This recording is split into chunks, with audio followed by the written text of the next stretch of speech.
The void was silent. No planets, no stations, no signals. Just darkness and stars. Ryland sat alone in his repair ship Sparrowhawk, drinking cold coffee and checking old tools. He had been floating in this empty sector for 3 days, waiting for a job.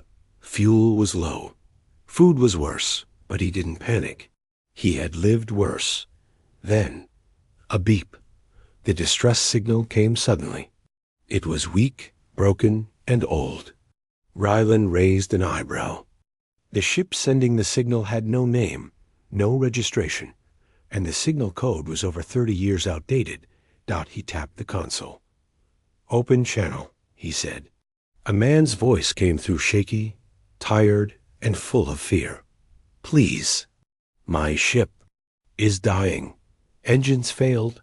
Life support is failing. We need help." Ryland leaned forward. "Who's we?" Silence. Then the voice whispered, "My wife, my daughter. Please hurry." It took Ryland 2 hours to reach the ship. It was drifting. Near a dying red star, metal panels burnt and torn. The engine core was offline. One wrong spark, and the whole ship would explode. He docked carefully. Inside, the lights flickered like dying candles. The air smelled like metal smoke. And something else dashed desperation. The man looked rough, thin, eyes sunken, hands shaking. He wore a pilot's jacket, now covered in grease and blood. But what caught Ryland's attention were the 2 figures behind him. A woman stood silently, head lowered. Her long silver hair touched her waist. She wore simple clothing and no shoes. Her skin was pale, almost glowing in the dim light. Beside her stood a girl, maybe 15. She didn't look scared. She looked curious. But she didn't speak. "I can fix your ship," Ryland said. "But I don't work for free." The man nodded slowly. His eyes were glassy. I don't have money. No credits. No trade goods. I lost everything running from them." Ryland crossed his arms. "Then what do you offer?" The man turned to the woman and the girl. They didn't move. They just stared at Ryland. "You can take them," the man said. "They're yours now." Ryland blinked. "Excuse me?" "They're my payment," the man repeated, voice shaking. "Fix the ship. Take them with you." "I don't need them anymore." Ryland stared in disbelief. "They're not things." "But—" The woman stepped forward. Her voice was soft and calm. "It's all right. We agree. We have no home now. Staying here means death. We will go with you." The girl gave a slight nod, saying nothing. The man avoided eye contact. "Fix the ship. I'll be gone before you finish. They'll be safer with you." Ryland felt anger rise. "You're trading your family for repairs?" The man just whispered, "It's better than letting them die here." Ryland didn't like it, but he wasn't heartless. He took the woman and girl aboard his ship. He gave them clean clothes, food, and a room. Then he worked on the man's ship. 12 hours, Ryland repaired the fuel lines, restarted the oxygen flow, and bypassed the broken engine with a power relay. He said nothing the whole time. He didn't ask why. He didn't ask who they were running from. When he returned to his own ship, the stranger's vessel had already left, just like he said. That night, Ryland sat alone in the cockpit. He looked at the empty stars and listened to the soft sound of movement behind him. The woman, her name was Cyril, was cleaning his tools. The girl, Lara, was reading a datapad he gave her. Neither of them cried. Neither asked questions. Finally, Cyril spoke. "You saved us." "I didn't ask for you," Ryland replied, his voice low. "But you didn't turn us away," she said. "That means something." He turned to look at her. "Why did you agree?" "To this? You don't even know me." Cyril gave a faint smile. "We knew what the man would do. He planned it. He said if the engine failed, he would trade us to survive. At least you're not cruel. Lyra looked up. Are we prisoners? No, Rylan said firmly. You're not. Then what are we? She asked. Rylan didn't have an Avanon answer, but in the silence of space, with two strangers now sharing his life, he knew one thing. Whatever had started with a broken engine, ... was just the beginning of something far more complicated. Rylan expected them to cry, to scream, to panic, to ask to go back, but they didn't. Cyril and Lyra walked through the Sparrowhawk calmly, like they already belonged. Sorrel even bowed her head politely when she passed him. Lyra kept looking at everything, with quiet eyes, calculating, sharp, but not afraid. It was strange. Raylan had seen slaves before. He'd fought wars on outer colonies where people were traded like metal. But these two weren't scared. They weren't broken. They were watching, like they were trying to understand him. That night, Rylan made dinner something simple from old ration packs. He placed plates on the small table in the ship's galley. Cyril thanked him and began to eat slowly. Lyra sniffed the food, tasted it, and nodded once. Better than his, she said quietly. Rylan looked up. You mean the man? Cyril spoke. Gently. He was our husband, my bonded, her father. But he gave you away, Rylan said. How do you speak about him so calmly? Cyril looked down. Because in our culture, when a man fails to protect his family, he may offer them to someone stronger, someone who can. That's not culture, Rylan snapped. That's cruelty. Lyra stared at him. And yet, you didn't say. No. He froze. Cyril put a hand on her daughter's arm. Enough, Lyra. But Rylan waved it off. No, she's right. I didn't stop him. I should have. Lyra shrugged. You did stop him. You gave us food, a room. You didn't hit us. That's already more than he ever did. Rylan felt something heavy in his chest. He hadn't asked for this. He didn't want it, but now it was his dot. He stood up. There's only one room. You take it. I'll sleep in the cockpit. Cyril looked up, surprised.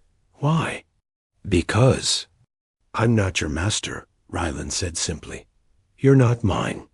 But Cyril shook her head slowly. You may not have chosen this, but we did. When he gave us away, we could have refused. We didn't. Why? He asked. She hesitated, then said, because we saw your eyes. You looked lonely and kind. That's rare. The days passed quietly. Cyril helped with the maintenance. She cleaned the filters, recalibrated sensors, and organized his messy tool racks. She never asked permission, she just worked. Lyra spent hours reading every file in the ship's database. She was sharp, smarter than Rylan expected.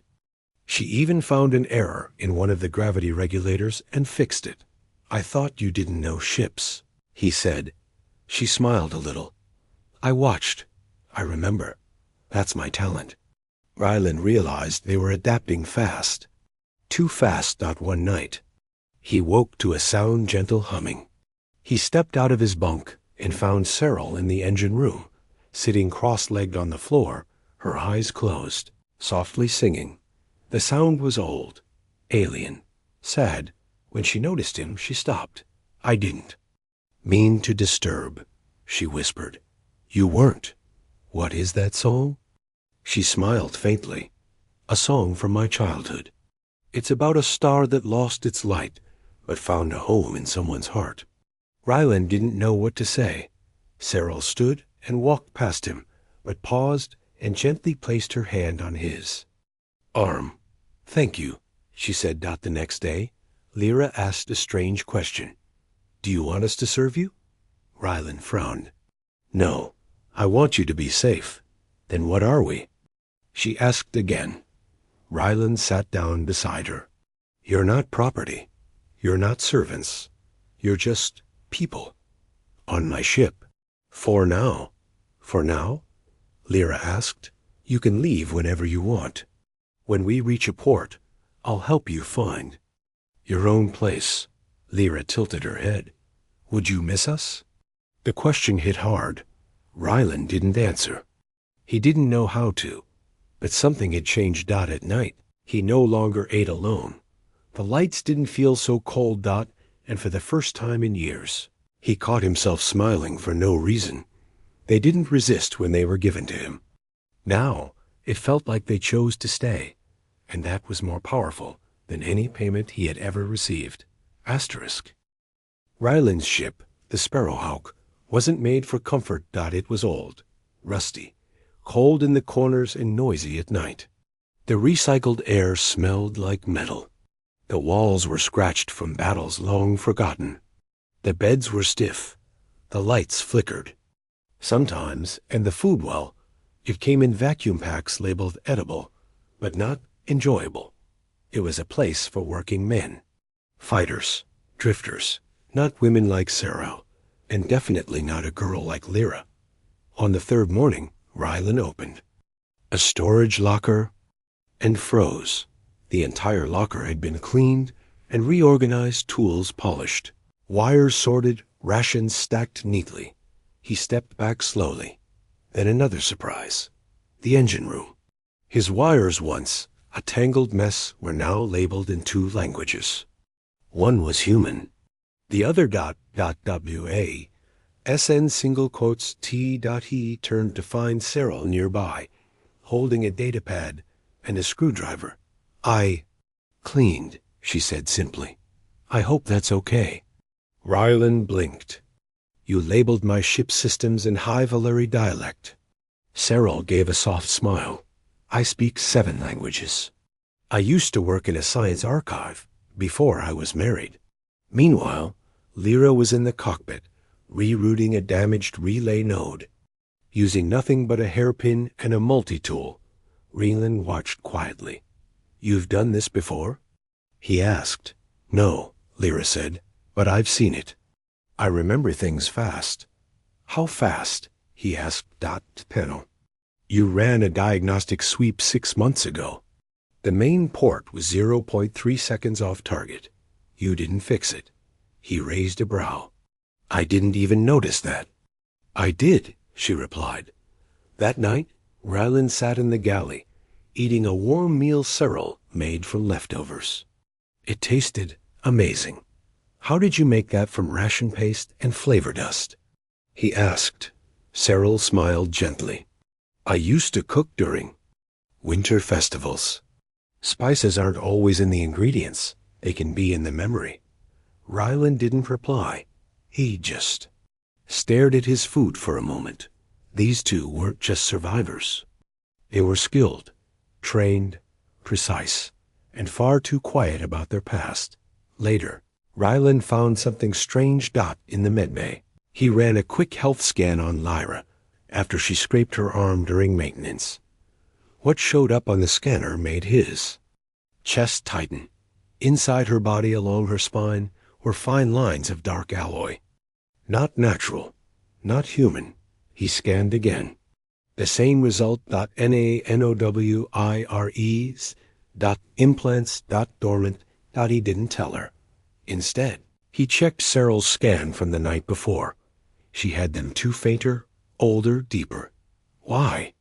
He whispered to himself. They weren't just refugees. They were carrying something hidden, something powerful. Rylan stood outside their room that night, unsure if he should ask. But Cyril opened the door before he knocked. You saw it, didn't you? She said softly. He nodded. What is it? She didn't lie. She sat down and whispered, We are part of a lost program. Biocoding, memory stitching, genetic encryption. We were not born with it. We were given it, then forgotten. Rylan asked, Are you dangerous? She looked him in the eye. Only if we're activated, and we don't want that. Does Lyra know? Cyril nodded. But she doesn't understand it yet. Rylan paced the hallway. What were you really? Scientists? Weapons? Cyril answered. Both, neither. Something made for peace. but repurposed for war, then discarded. Rylan leaned against the wall. And that man, the one who gave you to me. He knew all this? He was part of it, she said coldly. But he feared what we might become. Why me? Rylan asked. Cyril smiled gently. Because you're the first man who looked at us and didn't see property. The next morning, Rylan woke to the sound of laughter. Real laughter. Lyra was smiling, truly smiling, as she showed Cyril how she reprogrammed the lighting panel to make the hallway ceiling look like a sky full of stars. Rylan just watched. Maybe life on Sparrowhawk wasn't made for them, but they were changing it. Maybe it was becoming something more. Maybe. They weren't just walking into his life. Maybe they were building one dot together. Asterisk. The humming in the engine room had changed. It was quieter, deeper, almost like a whisper. Raylan stood in front of the reactor core, staring at the readings. The ship's systems were running too well. Fuel efficiency was up 12%. Heat output down 15%. These weren't his repairs. He didn't do this. He turned toward the control panels and saw Lyra. She sat on the floor, her eyes closed, fingers gently tracing the wall like she could feel the ship's heartbeat. Lyra? He asked softly. She opened her eyes slowly. It was too loud before. Now it's calm. Rylan looked down at her hands. The skin under her fingers glowed faintly, just for a moment. A soft blue light pulsed, then faded. Later, Rylan pulled up the ship's logs. He traced system access. There were changes made to the neural core, advanced optimization routines, code he couldn't write in his best years. He walked into the galley where Sarah was cutting dried fruit. Tell me what you are, he said, quiet but firm. She looked up, not angry, only tired. I told you before. We were part of something. Old, something forgotten. That's not enough, Rylan said. Lyra rewrote my ship's engine AI with her mind. Cyril lowered the knife. She sat down. Her voice dropped. We were raised in a hidden facility, she began. Not born into families. Grown, shaped, fed data like food. Every memory placed into our heads was selected, meant to make us adaptable, obedient. Rylan leaned forward. You're engineered? Yes, designed to be companions, helpers, silent watchers. But something happened. One of us changed. She unlocked parts of her mind we weren't meant to touch. And what happened? To her? She died. Or escaped. We never found out. Rylan swallowed hard. And now? Saral met his eyes. Lyra is beginning to unlock hers. You've seen it. Rylan remembered the glow, the perfect code, the calm eyes. She doesn't even understand what she's becoming. Cyril whispered. And if they find us, if they realize we're still alive. She didn't finish, but Rylan understood.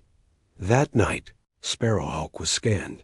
Rylan felt it first an energy ping, light but focused, not natural, not civilian. He rushed to the bridge and stared at the sensor board. A ship, small, silent, not broadcasting. ID? Rylan's stomach turned. He recognized that signature. Hound-class hunter. Military-grade. He didn't hesitate. He shut down all emissions, darkened the ship, locked every door. Cyril and Lyra stood quietly in the hallway. No panic, just quiet understanding. They found us? Lyra asked softly. Rylan looked at them both. No, they found me. He activated a cloak bubble experimental tech, fragile and short-lived. Then he opened the weapons locker. You going? To fight them? Cyril asked. If they come for you, yes, he said. But they might just leave, she warned. They might. Rylan nodded. But if they don't, I'll make sure they regret stepping into my sky. The hunter ship hovered for hours. Then it vanished. But Rylan knew It wasn't over. They had sent a scout. Others would follow. He returned to the engine room later and found Lara working again. This time, she was building something. A small cube floating, rotating, humming softly. "What is that?" he asked. Lyra didn't look up. "A shield burst generator. For short-range defense. You built that with scrap?" She nodded. "I see machines in my head, like puzzles." Ryland sat down beside her. "You scare me sometimes," he admitted. Lyra smiled. "Me too." Later, Ryland stared at the stars. Through the cockpit glass. 2 weeks ago, he was a loner. Now he was a protector. Of what? Not slaves. Not passengers. Something more. Something rare. Maybe even something sacred. He didn't know how far the enemy would chase. But he knew one thing. They weren't taking his crew. Asterisk. They didn't wait long. 3 days after the silent scan, Sparrowhawk picked up another signal. This one wasn't quiet. It was loud, purposeful, sharp. Raylan's eyes locked on the screen, an approach vector from high orbit. Not random. Not curious. Hunting. A black ship. No name. No lights. No request to communicate. They were coming. Not to talk. To take. Ryland stood at the bridge, his hand resting on the defense system lever. He called out calmly, "Saral, Lyra.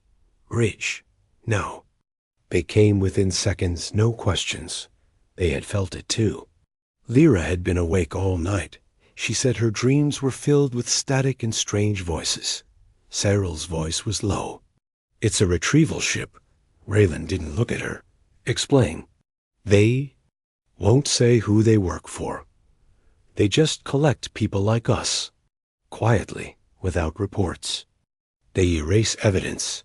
You think they're here for you?" "No," Saral said. "They're here for her." She looked at her daughter. Lyra stepped forward, eyes calm. "They want to study me. Control me." Ryland frowned. "How do you know?" "I can feel them," she said. "They're broadcasting commands. Weak ones, but familiar. Like old music you forgot." Raylan's jaw tightened. "Then let's break the radio." He activated Sparrowhawk's defense, grid short-range flak cannons, and EMP burst charges. Old tech, but customized. The enemy ship kept coming. No warning.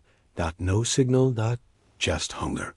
The enemy launched a drone silent, flat, almost invisible. But Lyra was already on the move. She grabbed a tool, cracked open the power panel, and redirected the coil charge to pulse on proximity. "I'll overload its sensor suite. Blind it," Ryland nodded. "Good girl," she smiled. "I'm not a girl anymore." Saral took a plasma pistol from the locker. Her hands didn't shake. Ryland raised an eyebrow. "You've used one before." She locked the charge. "Once, on the man who tried to activate my mind without permission." The drone entered the bay. Silent. Gliding. Scanning. But before it could see more, Lyra triggered the overload. A blinding flash of light. The drone sparked, twisted, and crashed. Like a broken insect. Ryland ran down, pulled off the casing. Inside, no circuits. Just a black sphere pulsing faintly. Saral stepped back, eyes wide. "That's a memory seed." Ryland stared. "What does it do?" "It records everything and transmits it back." Too late. They knew Saral and Lyra were here. And now they were coming in person. The black ship moved into docking alignment, forcing an override. Command into Sparrowhawk's bay doors. Ryland growled. "They want to board." "Then we don't." "Let them," Saral said. "No," Ryland replied. "We let them in." Saral and Lyra stared at him. "You're going to fight?" Saral asked. "I'm not fighting for you," Ryland said. "I'm fighting with you." The door opened. 3 armored soldiers stepped in. No faces. No voices. Just motion. Fast. Clean. Military. One reached for Lyra. Ryland moved first. He slammed. A charge into the floor detonating, a concussive burst that sent the invaders flying. Cyril shot the lead one in the chest twice. The body sparked. Synthetic. Not soldiers. Machines. Auto-retrievers, Cyril shouted. Programmed to collect, not talk. Rylan drew his hidden blade from his boot carbon-edged. One strike, and the second unit lost its head. Lyra held her breath.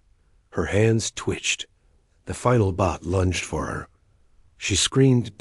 And the air bent. Wave of invisible force blasted through the room. The last soldier bot, shattered armor exploding like glass. Ryland hit the ground hard. When he looked up. Lyra stood in the center of the room, eyes glowing, hair lifting slightly in the air, light spilling from her skin like gentle fire. Cyril knelt. Lyra, stop. Lyra blinked. The light faded. She collapsed into her mother's arms, breathing hard. I didn't mean to, she whispered. Ryland stared, stunned. She's not just coded. She's activated. Cyril held her close. That's why they want her. Ryland stood. Then they're going to want her over my dead body. Back in the cockpit, the black ship was powering weapons. But Sparrowhawk had one last surprise. Ryland turned to Lyra. You rewrote the engine AI. Did you touch the missiles too? Lyra smiled faintly. I improved them. Ryland hit the trigger. One missile fired. Not two. Just one. It flew silently, without a trail, and then boom. A flash of light, brighter than the sun, filled the viewport. The black ship cracked open like an egg, spiraling into the void. The silence after was deep. Ryland leaned back in his chair, breathing hard. Cyril sat beside him, holding Lyra's hand. You know this won't be the last ship, Ryland said. I know, Cyril replied. But now they know, he said. We're not running anymore. Outside, the stars kept shining, but the Sparrowhawk was no longer just a drifting repair ship. It was a fortress. Home. And for anyone coming next, it would be their last mistake. Asterisk, the ship was quiet again, but not empty. For the first time in years, Ryland didn't feel alone. He sat in the cockpit, staring at the distant stars. They didn't seem cold anymore. Just waiting. Behind him, Lyra slept on the padded bench, curled under a thick blanket, her hand still glowing faintly in her dreams. Cyril sat near her, watching over her daughter with eyes full of quiet strength. Ryland whispered to himself. She could have destroyed this whole ship, Cyril heard. She answered softly. She didn't. The enemy ship's debris still floated nearby. Burning, cracked open, silent. Ryland had sent a warning message to all nearby systems. Do not follow. Do not track. Do not hunt. She is protected. And now, he waited. Would more come? Maybe. But they wouldn't find the same Ryland they thought. They could threaten. They'd find something else. A man with something to protect. In the following days, Sparrowhawk changed. Cyril repainted the dull interior walls soft grays, calming blues. She adjusted the lighting to feel more like a home. Lyra upgraded the defense grid, hiding her new technology behind old control panels. Raylan added a second bed to his own room. He didn't ask why. It just felt right. One morning, Lyra stepped into the cockpit with a datapad. I found something, she said. A planet, hidden, quiet, in a dead zone with no trade lanes. A colony? Rylan asked. She shook her head. No, a garden world, abandoned, maybe even never touched. Sarah leaned in. You want to go? Rylan nodded slowly. I think it's time. 3 jumps later, they arrived. A blue-green world, covered in clouds and silence. No lights. No satellites. No cities. Just forests, rivers, and mountains. Lyra gasped. It's beautiful, Rylan smiled. It's empty. No, Cyril whispered. It's waiting. They landed near a lake surrounded by tall trees. Birds chirped. Wind moved the grass gently. It smelled like peace. Reland built a shelter from the ship's extra panels. Lyra created a solar field using salvaged parts. Sorrel grew small plants from a box of preserved seeds. No guards, no alarms. Just life. That night, they sat by a fire. Ryland looked at them both. The silence wasn't awkward. It was warm. Like a blanket. He finally spoke. You can stay here. Build. Something real. You don't owe me anything. Cyril turned to him, her voice soft. We don't owe you, but we choose you. Lyra smiled. You never asked for us. But you gave us more than anyone ever did. Ryland blinked. Like what? Lyra leaned against him. You listened. You stayed. A moment passed. Then Sarah reached out, gently placing her hand on Ryland's. She said 3 words he hadn't heard in years, not from soldiers, not from clients, not even from old friends. 3 words he didn't expect. 3 words that melted something inside him. You're our family. The stars still watched from above. Maybe the galaxy hadn't changed. Maybe more enemies would come one day, but they wouldn't find prey here. They'd find a father, a protector, fighter with something worth dying for. And maybe, just maybe, something worth living for too. Asterisk.